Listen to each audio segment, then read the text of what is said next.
Hello viewers, আসসালামু আলাইকুম। আশা করি আপনারা সবাই নিশ্চয়ই ভালো আছেন। আলহামদুলিল্লাহ আমরাও ভালো আছি।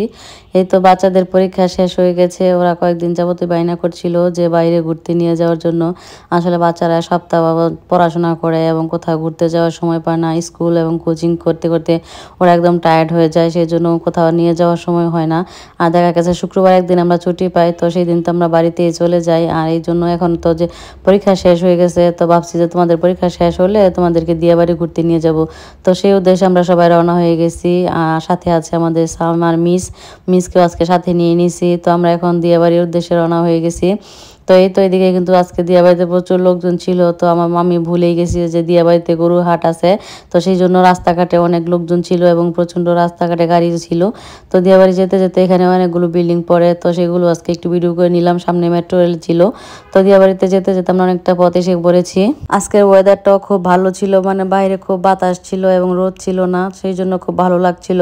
তো আমরা দিয়াবাড়িতে কিন্তু এসে পড়েছি। আর এখন আমরা দিয়াবাড়িতে যে স্ট্রিট ফুড খেতে যাই, মানে বউবাজার যেটাকে বলে, তো সেখানে কিন্তু এখন গরুর হাট বসেছে, সেই জন্য আমরা এখন ওখানে যে খেতে যেতে পারিনি।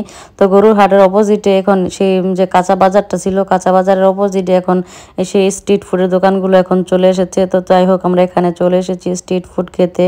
তো সাইমা বলছিল যে পানিপুরি খাবে, তাই ওর জন্য এক প্লেট পানিপুরি নিয়েছি। তো এখানে বিভিন্ন ধরনের টক ছিল। পানিপুরির মধ্যে কিন্তু নানান রকম টক দেওয়া থাকে, তেঁতুলের টক, জিরার টক, কাঁচা আমের টক, পুদিনা পাতার টক, নাগা ঝাল, তারপর টক দই, এরকম অনেক ধরনের টক দেওয়া থাকে।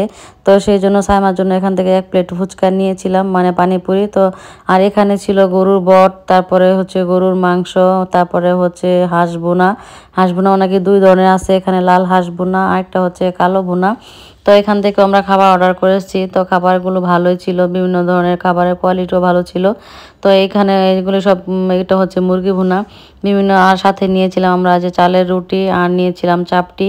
তো আমি তো পূর্বাচলে প্রায় চাপটি খাই, ওখানকার চাপটিগুলো আমার কাছে খুবই ভালো লাগে। তো উনি বলতেছে যেখান থেকে খেয়ে দেখেন, এটাও মজা হবে। তো সামিয়া বলছিল যে দই ফুচকা খাবে, তো ওর জন্য আবার এক প্লেট দই ফুচকা নিয়েছি। সামিয়া এবং সাইমা দুজনে ফুচকা খুব পছন্দ করে, তো ওরা ফুচকা খাচ্ছে। আর এদিকে আমি আর মিসে যে রুটি দিয়ে, চাপটি দিয়ে হাঁসের মাংস আর গরুর বোনা বট খাচ্ছিলাম।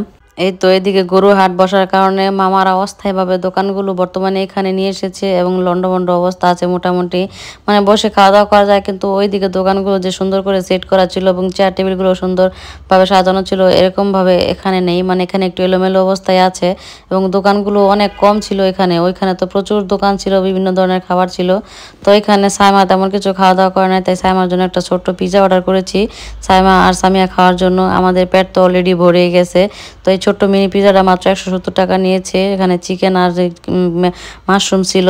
তো দুইজনে দুইটা স্লাইস খেয়েছে, তারপর নাকি ওর পেট ভরে গেছে। তো একটা স্লাইস আমি খেয়ে নিয়েছি, আর একটা সাইমা আবার নিয়ে এসেছে হাতে খাওয়ার জন্য। তো এখানে পিজাটাও খুব ভালো ছিল ছোট্ট পিজার মধ্যে। তো সাফার চোখটা দেখেন কি লাল হয়ে গেছে। সাফার জ্বরটা মাসাল্লাহ আলহামদুলিল্লাহ সেরেছে, কিন্তু ওর চোখটা এখনও লাল আছে।